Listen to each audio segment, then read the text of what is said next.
in 2020, they were back to where they started in 2013, except worse, because the balance sheet was even bigger. It's not going to take 7 years this time. It might be more like 7 months. And the reason is twofold. Number one, we're more leveraged and the stock market is more bubbly. And so the whole thing's more vulnerable. Number two, the market has seen this movie before. Like, hey, we watched this play out. We know it doesn't work. And the Fed balks. Now, so if the Fed suddenly slams on the brakes, says we're not going to keep raising rates along the lines I projected earlier, okay, that might give the stock market a boost. And you can't assume that won't happen. You got to watch for that. But I would expect that things would have to get pretty ugly in all events before the Fed got that message. On the other hand, if Powell gets confirmed and feels like it's his last term and here's his chance to be Paul Volcker and he's just going to keep raising rates, he said, my job is to get inflation under control. The rest of you people, you're responsible for fiscal policy and tax policy and spending and shutting down the Keystone Pipeline, welfare, and all that. That's on you, not me. My job is to get rid of inflation. If he does that, and he might, you're looking at a recession, kind of looks like the global financial crisis, and hope it doesn't. And there's a difference between extreme recession and financial crisis. They're two different things, but they can happen at the same time as did happen in 2008. Would the Fed back off if it became apparent that they were going to cause a stock market crash, a disorderly collapse, and a severe recession?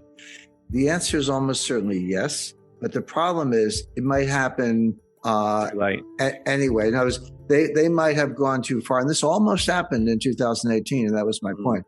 It was by the time they realize their mistake, it might already be too late. So that's one danger, which if they had perfect information, oh, gee, we went too far, gee, we couldn't pull this off, we need to back off. They might back off exactly as you described, but they don't have perfect information. They have flawed models. They tend not to look at history, and they could behind the curve. They could crash the car before they knew it was out of control.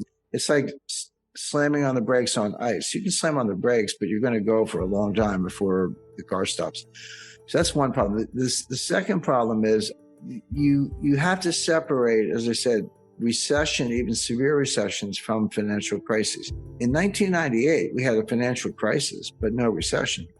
In 1994, we had a financial crisis, no recession. In 2020, we had a severe recession, no financial crisis. That was not a financial crisis. In 2001, we had the NASDAQ collapsed 80%, but there was only a very mild recession, and that was not a financial crisis. So the Fed might say, and again, might, because who knows, but they might say, well, of course we don't want a financial crisis. Now, to your point, Nick, nobody wants that, and they do get out of control.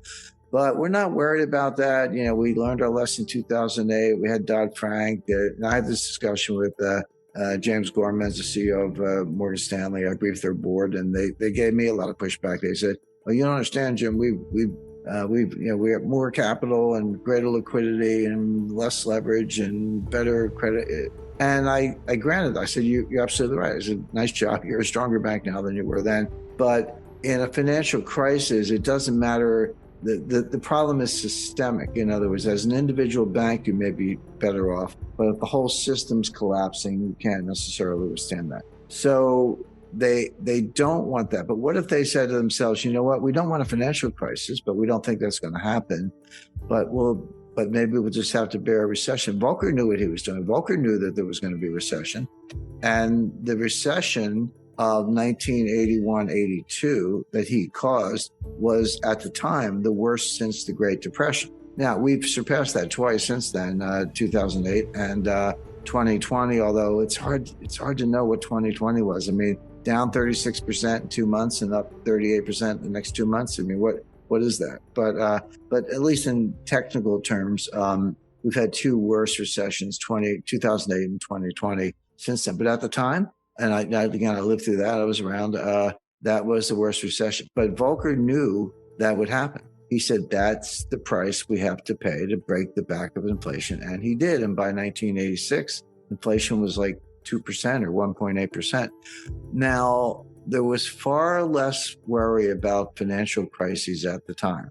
Because remember, this was before the repeal of Glass-Steagall. You know, commercial banks, no one really cared about investment banks. They could fail. So what? They cared about the commercial banks, and they had a pretty good handle on that.